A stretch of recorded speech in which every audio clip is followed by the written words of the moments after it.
Please, manindog po babalik paglihog and bring your Bible with you and kindly open sa atong text. If you could remember, try to remember last Sunday, we had our text in 1 Peter chapter number 1 in verse number 16. Very short verse, but I believe nga diri maki-istorya ang Ginoo nato. 1 Peter chapter 1 in verse number 16. Ato ning dunganon pagbasa if you have your Bible. Ato ning dunganon pagbasa, please read it now, go. Because it is written, be ye holy, for I am holy. Para yung tagtuon, mga ison sa itong topic last Sunday, atong isugdan, let's talk about separation. Okay, to be set apart. Or kaning, to have a separated life. Magampo sa ta, Lord, salamat kaayo, Lord, sa imuhang kaayo, Ginoo, sa mong kinabuhi. Thank you, Lord, for today. Thank you so much sa kadaugan, Ginoo, sa family camp last Thursday and Friday. And salamat, Ginoo, Lord, for bringing us together. Today is Sunday, the first Sunday of month of April. Salamat, Ginoo, Lord, that wala lang kaigo na matay, gilubong dito sa lubnganan. But Lord, we praise you kay na banhaw ka, Ginoo, gikan sa lubong. Salamat, Ginoo, Lord, that you lives inside our hearts. Sa dihang bidawat minimo as our personal Savior. Lord, what a promise, Ginoo, Lord, someday, kuha ni mo among kinabuhi. Salamat, Ginoo, sa paglaom nga makaanha mi, Ginoo, makaanha mi makikuyog diha nimo sa langit, Ginoo. Thank you, Lord, sa kaluwasan. Nagpray ko sa Sunday school, ikaw magapanalangin. Wala mi mahimo, Lord, mula ka. Pasaylo ako, Lord, sa akong mga kalapasan nga nabuhat. Bisan pa, Lord, sa akong mga igsuon, I pray that you give us a right heart to be able to understand and listen to thy word this morning. Salamat kayo, Lord, sa opportunity. In Jesus' name we pray. Amen. Thank you for standing. Makapanglingkod mo palihog. Let's talk about, parayon tab, Ginoo, pagtuon about separation. So we learned last Sunday, next slide please, the meaning of separation. It is one of the distinguishing features of a Bible Baptist believer. No, with all my heart, sa tibok na ko kasing-kasing, nagtuog yun ko nga, doon na tayo dapat nga sumbanan or basihanan or dapat nga set of rules or dapat nga mao ni standard nato sa tong pagkinabuhi isip Kristohanon kaning naa rin nasulat sa pulong sa Ginoo. Amen. So wala man gitay lain nga final authority or final nga pagkinabuhi aning kalibutan nga atong sundon kaning pulong ra gyud sa Ginoo, kaning Biblia, kaning King James version sa to ang gigunitan nga Biblia. It is a subject which has to do with the way we live, okay? Kaning separation or having a separated life, the way we conduct ourselves as a church, and yes, gitawag kina og standard. So, ay mo katingala nga sa dihang na member na ka sa Bible Baptist Church, doon na nagyoy mga iwali diri sa tuang church nga mga gibawal or badlungon ta sa tuang mga sala, mga ison. Kaya naman, nindot ng simbahan nga mumaymay or mutambag or mubadlong nato sa atong mga binuhatan nga hiwi. Amen? Binuhatan nga dili maayo. Mo na nga ang Bible mo ni ginatawag na to nga final authority sa atong faith and practices. Now, number 1, next slide. What is meant by separation? Ato ala ning agian gamay. So, letter A, there are 4 words in the Bible which have the same meaning. Kaning gitawag nga separation, ikaduha kaning sanctification, holiness, o kaning saints. Those 4 words, they have the same basic meaning, which is to set apart.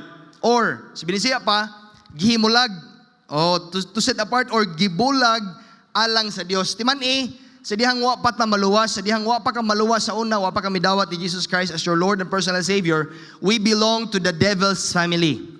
Whether you like it or not, whether you believe it or not, ang tao nga wa maluwas, panimalay niya, mao ang yawa or the devil's family. You belong to the devil's family. But salamat ko, ikaw ug ako mga igsoon this morning, kung luwas na ka, sa dihang midawat ka Jesus Christ na transfer ka, no? Na nihimulag ka, gibulag ka sa Dios, alang ngadto sa Dios, na belong na ka diri sa God's family. Amen. No, na born again na ka. Naman, mo nay package midawat kang Jesus Christ. Sa dihang gidawat nimo siya as your Lord and Savior, dili na ka iya sa yawa, panimalay sa yawa, but dili na ka iya sa panimalay sa Dios. Munang salamat sa Ginoo. Next slide. When we say that God is holy, that means He is set apart from all His creation. Dili pareha ang Ginoo og tao, pareha bang Ginoo nato? Dili ay kita makasusala, pero ang Dios, unsa man siya? Wala siya'y sala. It means ang Ginoo perfect, ang Ginoo holy, balaan siya, wala siya'y buling sa pagpakasala. That's why we need to be holy. Kaya naman, luwas na ta. We try our best by God's grace nga mo follow o mahimuot ang Ginoo sa itong kinabuhi sa pagpuyo nga balaan at tubangan sa Dios. Number 2, when we say the Bible is holy, we mean it is set apart from all other books. So I do believe sa akong kasing tibok na kasing kaning Biblia nga naa nimo karon, lahi ni sa tanang libro nga pwede nimo basahon sa kalibutan. Amen?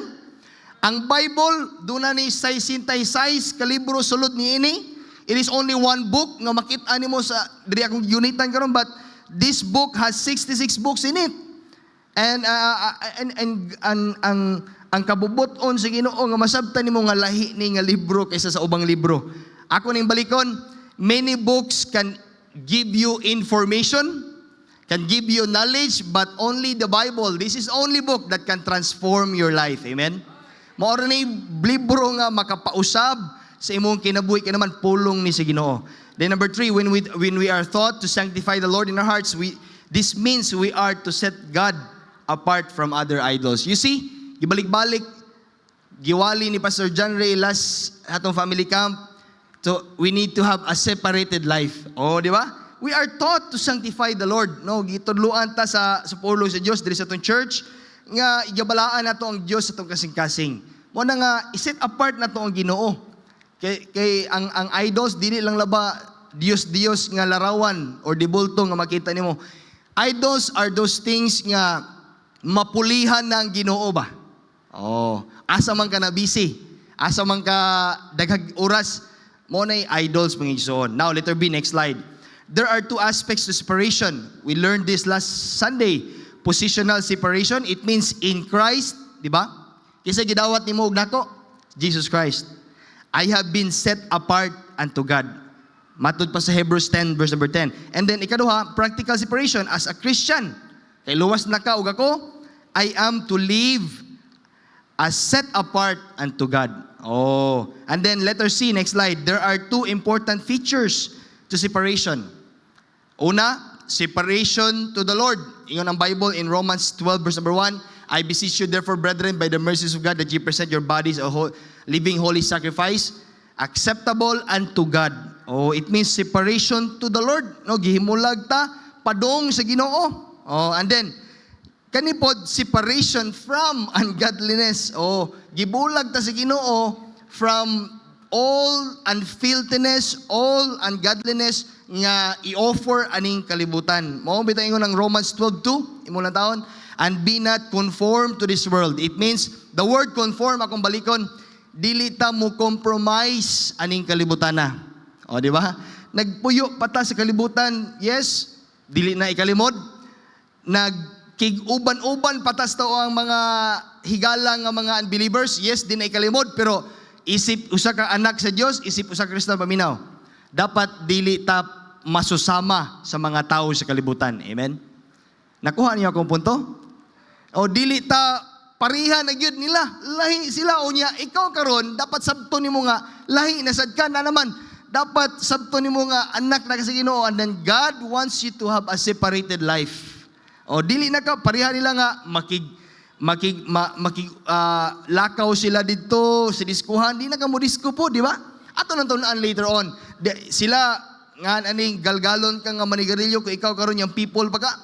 O ikaw, kabalo naman ka sa kamatuoran, you need to have a separated life. Di na ka mubuhat ana. Amen? And then, galgalon kag maoni mauna. Dapat, we need to be separated from ungodliness. Oh, number 2, next slide. Giton na to last Sunday, what are the basis of practical separation? Letter A, next slide. The basis of God's nature. Timan mga isuon, ang kinaiyahan sa Dios, siya balaan. Okay? Unya, gusto sa Ginoo nga magkinabuhi sa tanga balaan at ubangan sa Ginoo. We are not perfect, di ba? Makasusala mata, no, dilibot pasabot sa bidhang midawat kan ni Jesus Christ, isip imong personal maluwas, di nakakasala, no? Makasa gyapon ta. No, pero ang nakanindot lang every time we sin, makapangayo tagpasaylo sa to ang amahan nga naa didto sa langit. Amen? We can ask for forgiveness and God in heaven, isip imong amahan nga nasa langit, He can forgive you your sins. So timani, God is holy. That is the nature of God. Mo ni basihan na to nga magkinabuhi sa nga balaan. Maningkamo ta by God's grace nga malipay ang Ginoo sa kinabuhi. Now, letter B, next slide. The basis of redemption. You remember 1 Corinthians 6:19-20? What know ye not that your body is the temple of the Holy Spirit? Timan iyang people, timan iyang mga adults. Kaning imong lawas, akong lawas, templo na ni sa balaang Espiritu Santo. Every time you and I sin, every time makasa ka, masakitan, una sa tanan, ang Holy Spirit niya naa sa imong kasing-kasing. Timan igina, no? Every time nga makasa ka, naman, templo no gini, nagbuyo ang Holy Spirit unya, dili raba, temporary lang mupuyo ang Holy Spirit, permanent raba gyud. O di ba? Nya every time nga mubuhat pagpakasala, unsay mabati sa Holy Spirit, ikaw hunahuna.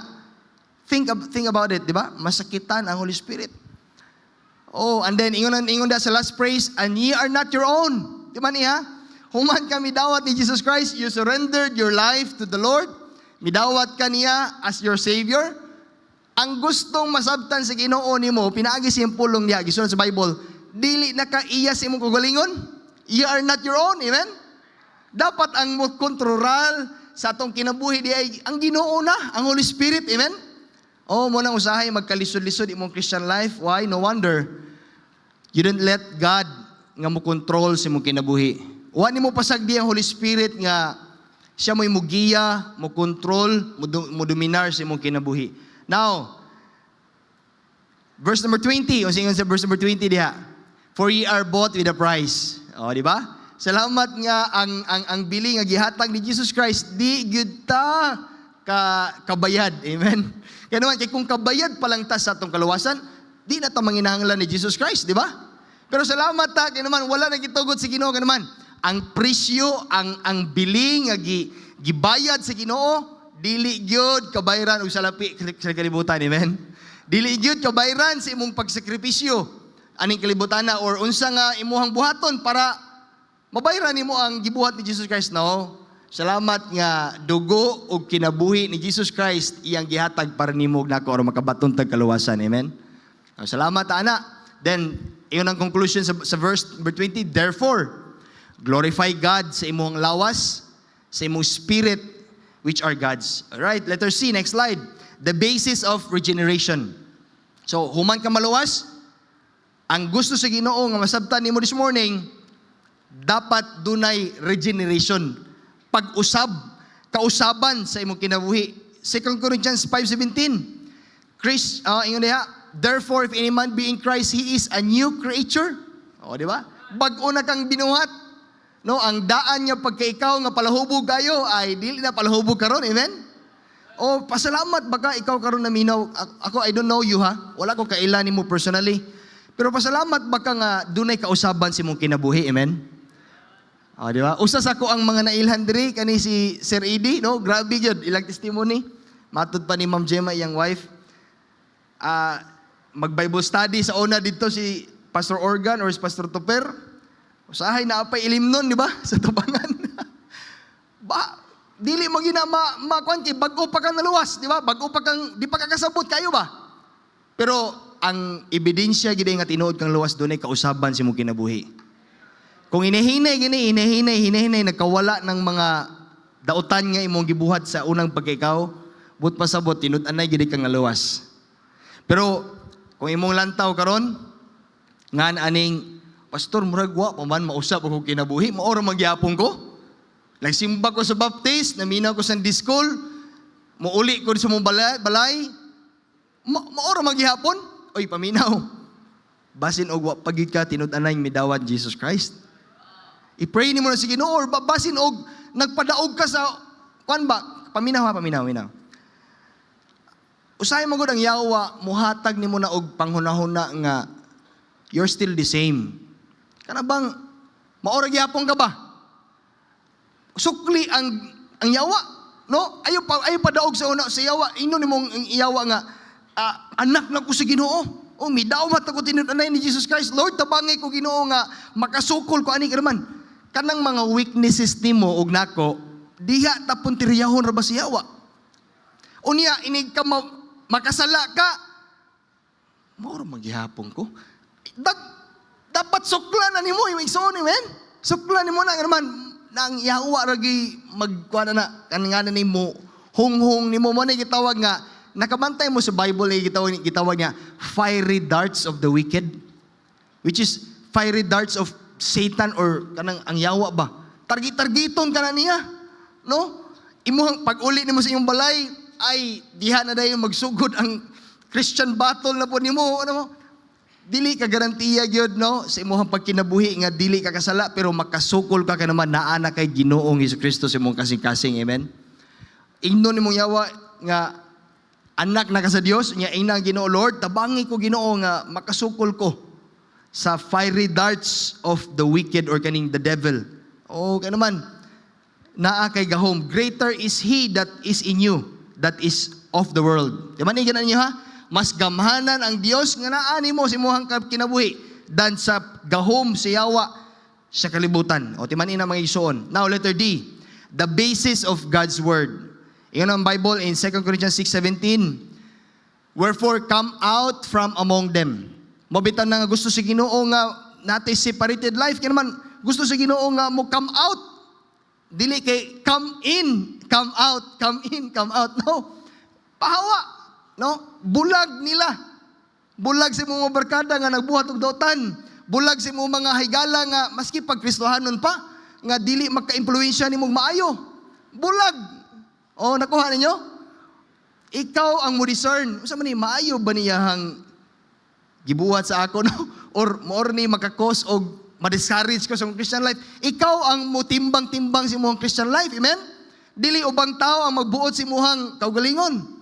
Naman naa kay Holy Spirit nga naa nimo, you need to think, no? Unsa man ni makadasig ba nako ni or makapa-discourage, makapaundang ba nako ni sa ministry or makapadayon ba nako sa ministry?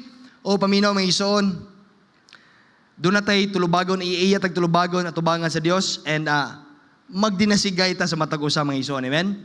Muna, yung diha, come out from among them. Oh, now, letter number 3, dirita sa number 3, dirita. Number 3, let's talk about the separation from the world.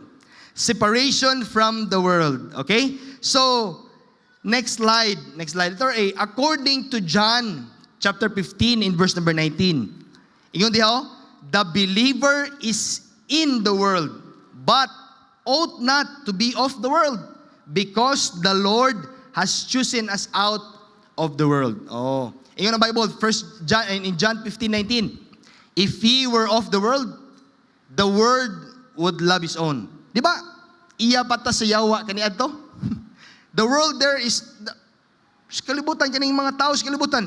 The world will love his own. Di ba? Kabantay ka kung magdala ka og manok pangtari sa una. Masuko ba ang ubang tao nga magdala kag manok pangtari? Masuko, dili? Dili.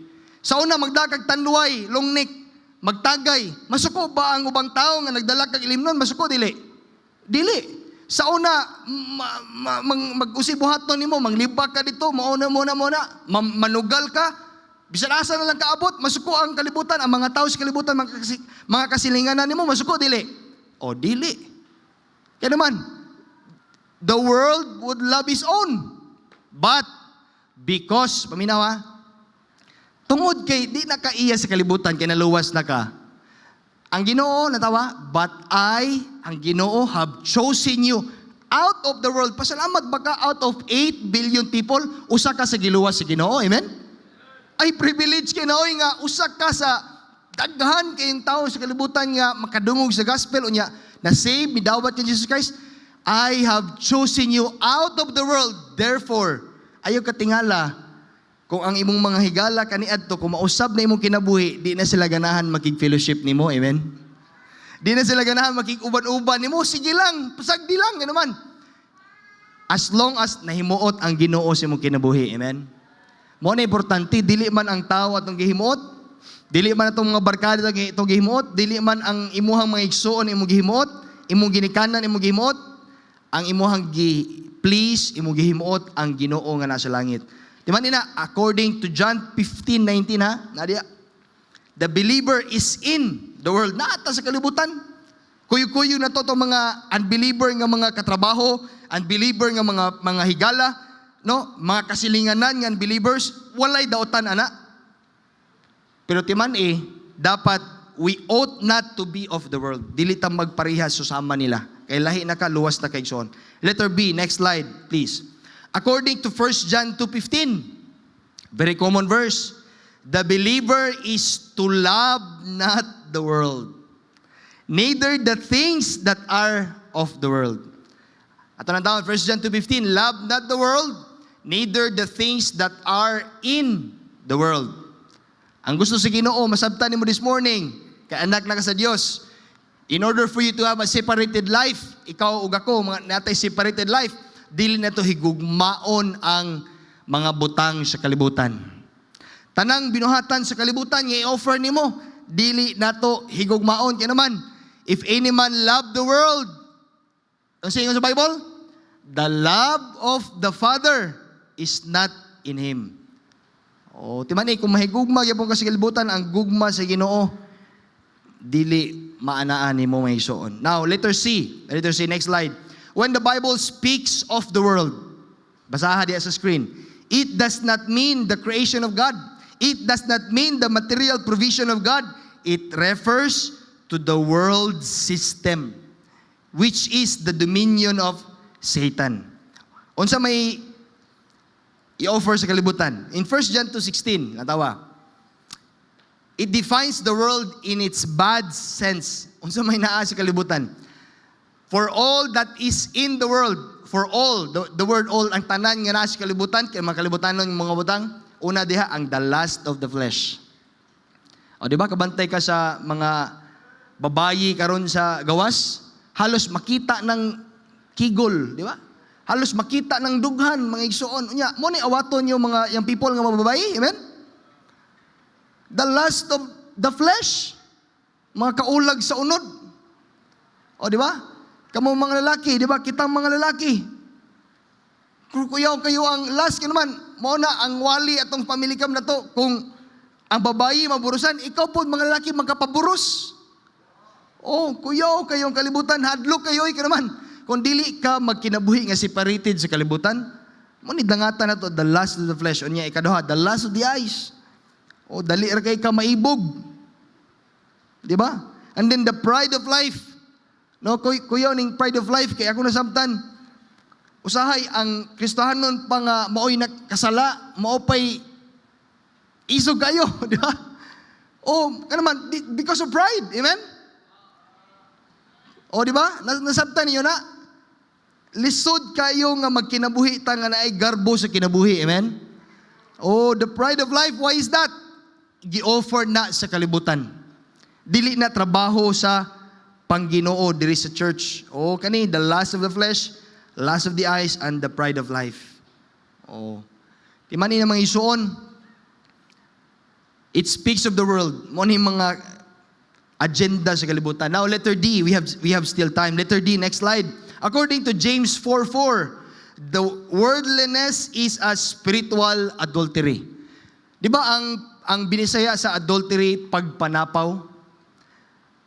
Di ba? Ang Ginoo karon, Ginoo man nimo siya, manluluwas man nimo siya. Di ba? But according to James 4:4, verse number 4, ye adulterers and adulteresses, babayi o lalaki, know ye not that the friendship of the world is enmity with God? Whosoever therefore will be a friend of the world, maunsa man atubangan sa Ginoo. Kamoy basa ang Bible, basa tawa da. Lilingi mo sa screen. Is the enemy of God. Dili mausap ang Bible. Tinuod ang Biblia. Kung higala ka sa kalibutan, atubangan sa Ginoo, kaaway ka sa Dios. Mo na nga dili ay nagatinga nga walay blessing nga moabot sa imong kinabuhi kung ano man basin og nakihigala gyapon ka sa kalibutan. Amen. Susiho na to ato ang kinabuhi mga igsoon. Oh, another. Natawa. Letter E. Next slide. In James 1:27, it defines that Christians should keep himself unspotted from the world. The word unspotted, dili ka makitaan nga naibuling. Oh, natawa. James 1:27, pure religion, natawa dia in last phrase ana nga verse, and to keep himself unspotted from the world. Dapat dili ta nga aning makitaan nga spotted ba diya sa kalibutan. All right? I hope you understand that mga igsoon. Okay? So, number 4. Dito sa number 4. Next slide. Some areas of personal separation. When you talk about personal separation, mo ni personal nga dapat mo separar ka. Okay, natawa gani. Number 1, una diha, the things I will allow my eyes to see. So, doon na di mga butang nga dapat nato dili lang taon. Oh, dapat doon na tay boundary, doon na kay limitasyon. The things I will allow my eyes to see. In Psalms 101 verse number 3, I will set no wicked thing before mine eyes. Oh, bantayan na to ni mga igsoon. Yan naman, kuyaw kayo ang ato ang panahon na to karon, we are in kanabang high-tech na nga mga pagkinabuhi, no? Daghan kayong i-offer ng yawa sa tuang kinabuhi nga diin makasala tatubangan sa Ginoo. Next slide lang tawagan ni next slide. Ingon raw, I will set no wicked thing before my eyes. Next slide, violent, gory or abusive content nga makita nimo. Oh, those are explicit depictions of violence. Kabantay ka ana, di ba? Makita nimo sa internet, sa Facebook, manumbag na lang ang tao, no? Bisag wa hilabti, manumbag yun. Animal cruelty, unya sexual exploitation. Another one, pornography and sexually explicit material. Oh, dali na lang kaayo makitaan diha sa tuang mga cellphones, mga igsoon. Ang mga bastos o mga laway nga mga talanawonon. Unya, content promoting hate or illegal activity. Oh, bantayan nimo ng mga gi-follow nimo sa Facebook. Kisa man ang mga paborito nimo lang taon. Katong magsigig dalag manok dito sa kwan. Tagatubod. Content promoting hate or illegal activity or kaning nga tawag ning promote terrorism, violence against others, dangerous criminal activities, or kaning gitawag nga insult to dignity. Kanang pakaulawan ang usa ka tawo diya sa social media or i-bully ang usa ka bata or belittling others. So those are the things that you will not allow your eyes to see. So batayan na to mga igsoon. Atong ako ginikana na magiko, nagpray ko sa Ginoo nga tagaan mig wisdom sa akong asawa nga mapadako ang imong anak nga dili kanang bitong mulayo sa kabuton sa Ginoo ba? Oo, di ba? I-pray na to na mga igsoon. And then number 2, next slide. In Job chapter 31 verse number 1, ingon diha oh. In this verse, we learn that Job made a covenant. Nakigsaad siya sa Ginoo with his eyes to never look upon evil. Natawa in Job 31:1, ingon si Job, I made a covenant with mine eyes. Nakigsaad si Job sa iyang sa Ginoo. Pinaagi sa iyang mata nga, Lord, tabangi ko nga tanan na ko makita nga diin mauna nga makapahimuot nimo or dili makapag-uol sa Ginoo ba? O inyo di oh. Job made a covenant with God. So why not, no, this morning, ipahinumduman ta sa pulo sa Ginoo, why not tell yourself, no, that whenever nga makakita ka og mga bastos nga talanawonon, skip na yun, di ba? Kaya naman naama na, if dili man mo na malikayan kay maama gina, makita mo gina sa imuhang i-scroll nimo. Pero ang kuya na imuha na ng tutukan og ayo, tanawa nimo gayo. Mga igsoon, dili ta perfect, makasasala ta, but we need to make a covenant with our eyes to never look upon evil, mga igsoon. Oh. And then, diri ko mo tapos, ato ni time na, it's already time. So, ato na lang nito nga padayunon mga igsoon, magsabot ta inig next Sunday diri na ta sa number 4 kay para matiwas na to ni ato ang lesson, okay? Sa number 4 ta, kaning some areas of personal separation. Diri na ta magsugod sa to ang review next Sunday. Kay this morning, ako lang gibalik sa sinudanan para di nyo malimtan bang lesson. Okay, so hopefully, did you come back next Sunday? Magpray ta. Father God, thank you Lord sa imuhang kaayo. Thank you Lord for the lesson that we have. Nagpray ko ikaw magatabang namo nga madumduman namo Ginoo, even a glimpse sa mo ang nakatunan that we need to have a separated life. Lord, tabangi me because napami sa kalibutan. But Lord, dili nimo kabubuton Ginoo nga magkinabuhi gyapon mi uyon-uyon Ginoo sa kalihukan sa kalibutan. Tabangi mi Lord, help us bisag balod sa pagpadayon sa panimbaho namo this morning, ikaw magapanalangin. In Jesus name we pray. Amen. Thank you.